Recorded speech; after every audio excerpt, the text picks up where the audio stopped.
Hello friends, welcome to another video of Zeta Axis, and today we will discuss about monsoon rainfalls. We already know that rainfall in India occurs through different mechanisms: western disturbance, pre-monsoon rainfalls, monsoon rainfalls and retreating monsoon rainfalls. In this video, we will be discussing about monsoon rainfalls and retreating monsoon rainfalls. For videos on western disturbance and pre-monsoon rainfall, the link is available in the description. The word monsoon comes from an Arabic word mawsam, which means seasonal reversal of winds in South Asia, and this wind brings rain. Now, to understand this reversal of wind, let's see this migration of ITCZ. We see that in the winter season, the ITCZ moves towards the Tropic of Capricorn, and we can see that winds from northeastern direction move over India. They move from Himalayas towards the Indian Ocean. But with the change in season, we can see that the ITCZ moves northward. The sun is located over Indian subcontinent. The ITCZ is also located over Indian subcontinent, and we can see now that the wind is moving from the Indian Ocean towards the Himalayas, that is from the southwestern direction.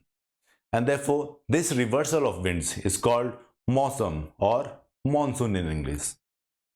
Now, there are many factors which are involved in bringing monsoon to India. Some of these are tropical jet stream, Indian tropical convergence zone moving over India, Himalayas, eastern jet stream, Somalia jet stream, anticyclone formation over Himalayas, and differential heating of land and oceans. So we will see each of these factors one by one while we are trying to understand how monsoon season starts in India. Now, the first most important factor is migration of ITCZ. ITCZ stands for Intertropical Convergence Zone, and this is the region where tropical winds from both hemispheres meet. The ITCZ continuously varies its location because the part of Earth which is directly facing sun also changes based on the seasons. In summer, we see that the Tropic of Cancer, that is above Indian subcontinent, directly faces the sun. In spring, we see that the equator is facing the sun. Therefore, the intertropical convergence zone is also lying near the equator. In winters, we will see that the Tropic of Capricorn is directly facing the sun. Therefore, the intertropical convergence zone is lying near to Tropic of Capricorn. And in autumn again, the sun directly faces over equator. And therefore, we see that the ITCZ is lying close to the equator. So it is based on the location of sun, the ITCZ changes its position. So here you can see that the sun is located over Tropic of Capricorn in winter, and in June the sun is located over Tropic of Cancer. Therefore, the part of Earth which is facing sun continuously changes, and therefore the ITCZ also continuously changes its location. We can see that when the sun is located over Tropic of Capricorn, the ITCZ is more extended in the southern hemisphere, and we see that the winds are flowing in this direction and they are meeting at this point. Now, as the sun marches northwards, we will see that the ITCZ also moves northward, and when the sun is over Tropic of Cancer, the ITCZ is located over Indian subcontinent, and we can see the change in direction of winds over Indian subcontinent. So this migration of ITCZ plays a very important part in bringing monsoon to Indian subcontinent. As you can see that it is only because of the migration of this ITCZ, this southwestern monsoon winds are coming towards India. The second important factor in bringing monsoon to India is differential heating of land and oceans. Now we know in June that the sun is overlying Tropic of Cancer. This Tropic of Cancer passes through Gujarat or our Indian subcontinent. So our India is directly facing the sun during the June month. And because of this, the Indian subcontinent gets heated. Here you can see that sun overlies our Indian subcontinent and it gets heated. While the oceans, due to high specific heat, do not get heated that fast, and therefore they are relatively cooler. And there is a high pressure over the oceans, while because of excessive heating, there is low pressure over the Indian subcontinent. And we can see that because of this pressure difference, winds will flow from the high pressure region towards the low pressure region. Similarly, in the month of December, the sun is lying over Tropic of Capricorn, and therefore the Indian subcontinent does not face direct heat from sun, and therefore it cools down, it releases its heat. Now because land gets cooler faster compared to oceans, therefore the temperature of earth is much lower compared to the oceans, and therefore a high pressure is established over the land while there exists a low pressure over the oceans, and the wind now flows from the high pressure region, that is our Indian subcontinent, towards the oceans, which is a low pressure region. So this is how differential heating works. Now the third important factor is role of jet streams in bringing monsoon towards India. So we know that there are two jet streams, polar jet stream and tropical jet streams. Here we can see tropical jet stream. Now these jet streams, when they reach Indian subcontinent, they face the barrier of Himalayas, which they cannot pass. Therefore, the jet stream get divided into two parts. One of these parts moves from southern direction of Himalayas and it reaches China, and the other part moves from the north direction of Himalayas and it meets this branch over here, and then they flow together. So we can see that there are two branches of jet streams over here. Now this is the southern limb or southwards limb of this jet stream. We have already seen in our jet stream video that the southernward limbs of jet streams are convergence zone, that is air collects over here, and the northward limbs of jet streams are divergence zone, that is the air is depleted from this region. From the convergence zone, the air will move towards the ground and then it will spread, creating a high pressure region, while at the divergence zones we see that the air from ground rises up to fulfill the depletion of air, and therefore a low pressure is created over here. So here we can see a convergence zone in the southward limb and the divergence zone in the northward limbs. The jet stream, which lies over Gangetic plains, is the southward extension of jet stream, and we have already seen that in these limbs there is a convergence zone, that is air accumulate over here, and the accumulated air will move towards the ground, creating a high pressure. So we can see that the air is moving towards the ground and creating a high pressure over Indian subcontinent, and therefore the wind from this area will move towards Indian Ocean. So as long as this jet stream is moving south of Himalayas, no air can move from this direction because there is already a high pressure over here. Now another important factor is the hot and dry months of April and May. So if you see this temperature graph and rainfall charts for different cities, you will see that the temperature is highest in the months of March and April for all these cities. You can see for all these cities, Delhi, Mumbai, Mangaluru, Kolkata, the temperature is highest in the month of April and May, but the rainfall is minimal in all these cities. So these are drier months but with very high heat intake, and because of this the land gets heated. But due to the existence of jet stream over our Indian subcontinent, the ITCZ cannot move in.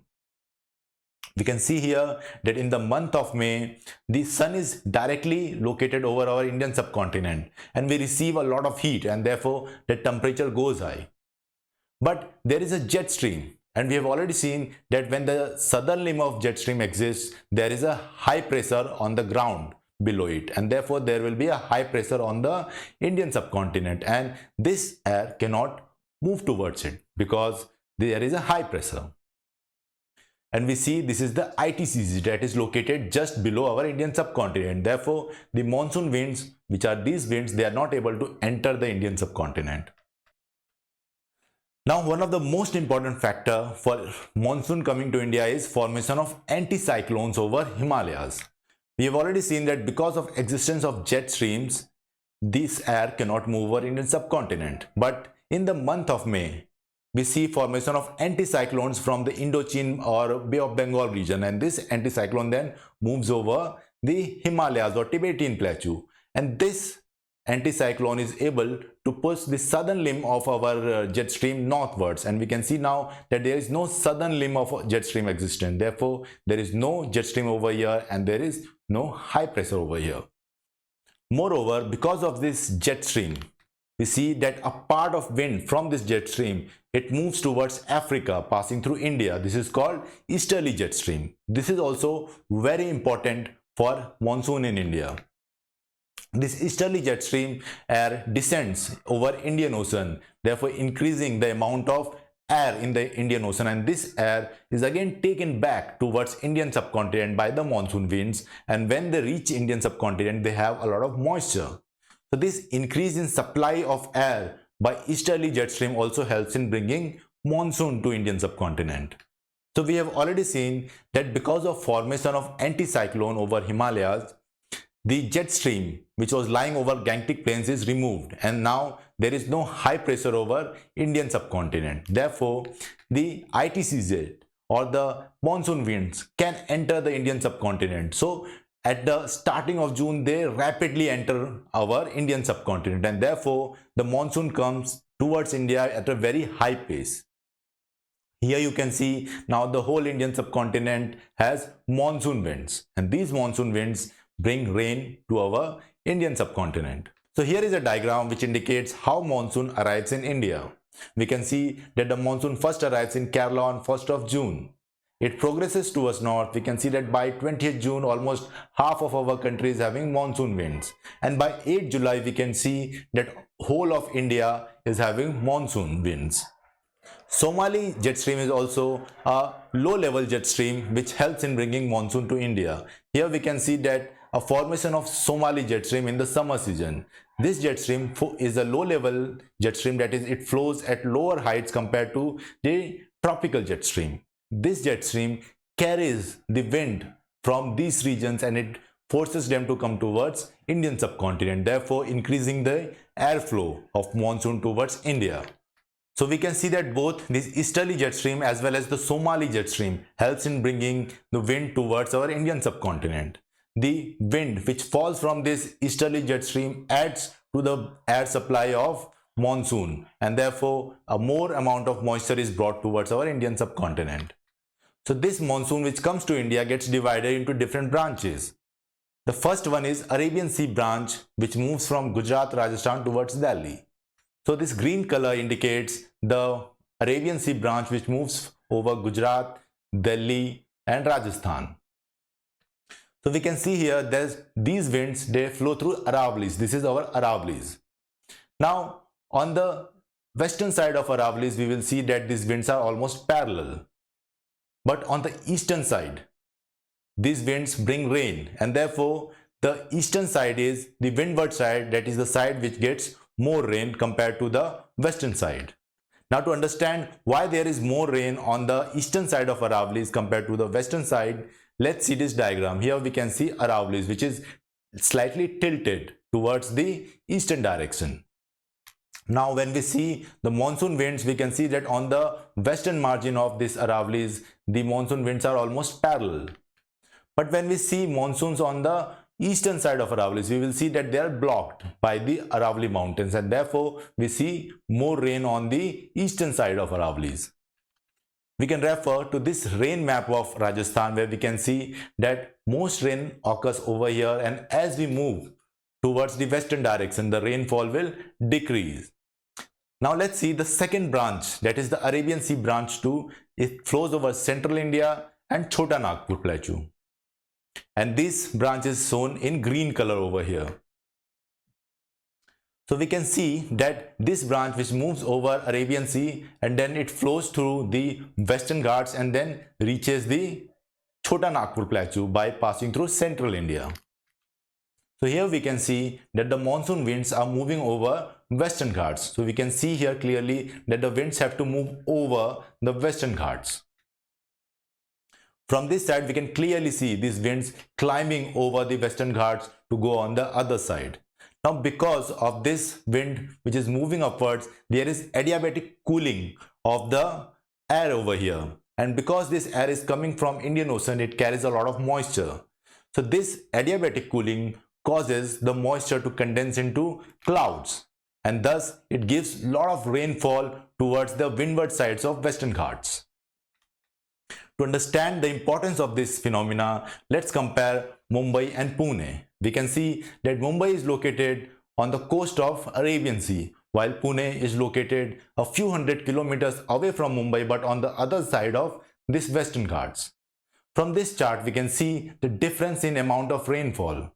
This chart shows rainfall in Mumbai, while this chart shows rainfall in Pune, and we can see the vast difference in rainfall in these two cities just because they are located on different sides of this Western Ghats. Now when we see this figure, we can note one thing, that there are not many monsoon winds available in this part of our peninsula.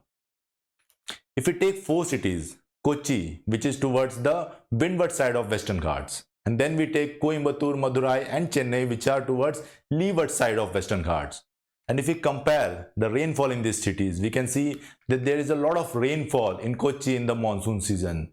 But in Coimbatore, there is very less rainfall in the monsoon season. Similarly, in Chennai, the rainfall in monsoon season is relatively small compared to the fact that it is a coastal region. And similarly, in Madurai, the rainfall during the monsoon season is very less. Now, to understand why this happens, let's look at this image of our peninsula. We can see in the top view that in the southern side, the mountains are very wide, the Western Ghat gets very wider, and therefore the monsoon winds have to travel a lot of distance to cross them and reach this region. And similarly, when we see the side view, we can see that the mountains are taller in the southern region. We can see those brown peaks over here, but when we go to the northern regions, we do not see that much high mountains. And because of this, higher mountains as well as wider mountain range in the southern peninsula, the monsoon winds are not able to cross over them, and therefore the cities of Chennai, Coimbatore or Madurai do not get that much rainfall even though they are in the southern direction.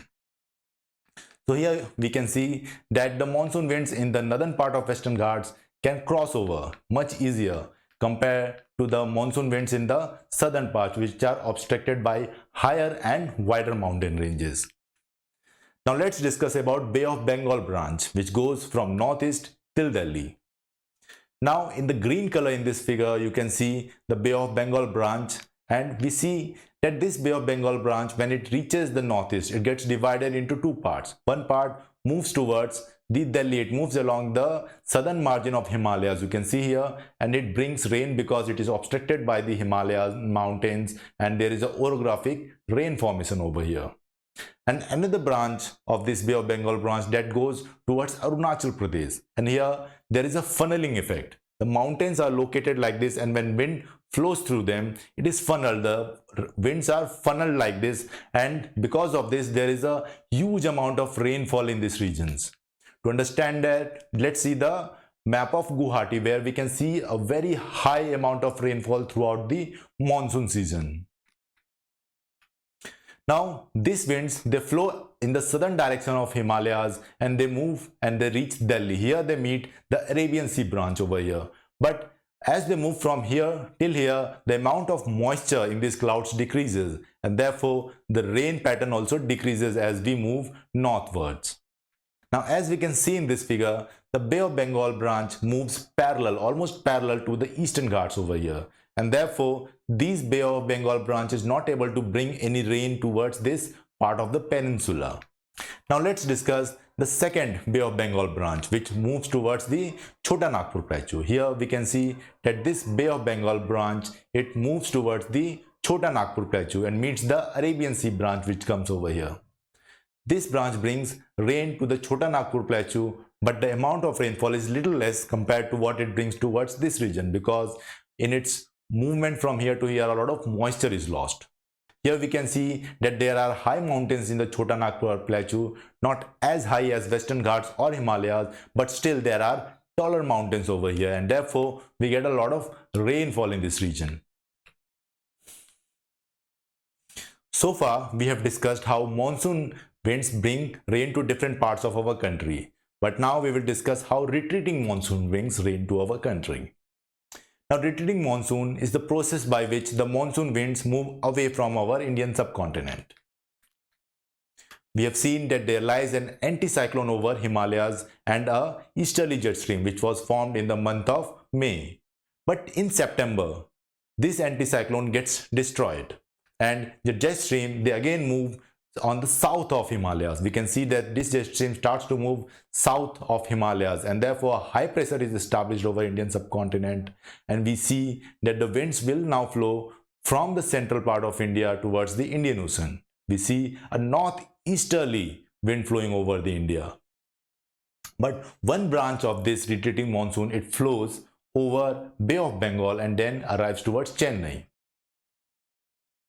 We can see that this branch brings a lot of rain to this region because while moving over Bay of Bengal, it collects a lot of moisture, and when it reaches here, because of eastern Ghats, it is uplifted, and due to adiabatic cooling, a lot of clouds are formed and rain occurs in these regions. So in this chart, you can see the amount of rainfall in monsoon season and in retreating monsoon in these four cities.